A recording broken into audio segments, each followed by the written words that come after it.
اس سبب سے کشمیری جو اردو ہے اس میں ہاکاری استعمال نہیں ہوتا ہے، جیسے کشمیری بولتے ہیں جولنا جھولنا کو، گر گھر، بھوک بھوک وغیرہ۔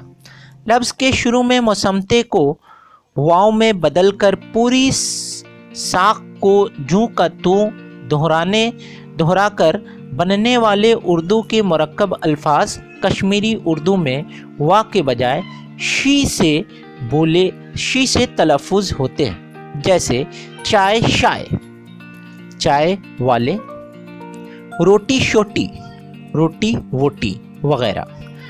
کشمیری اردو میں ڈال اور رے آوازیں عام طور سے ایک دوسرے سے بدل جاتی ہیں۔ اردو میں عام قاعدہ یہ ہے کہ لفظ کے آخر میں آنے والی ہاکاری آوازیں عام طور پر ہاکاریت کے بغیر یا کم ہاکاری عنصر کے ساتھ تلفظ ہوتی ہیں، جبکہ کشمیری اردو میں ہاکاری مسمتوں کا ہاکاری عنصر برقرار رہتا ہے۔ کتاب ضیائے اردو، مرتب ضیاء المصطفیٰ مصباحی، ناصر، آسی بک سینٹر۔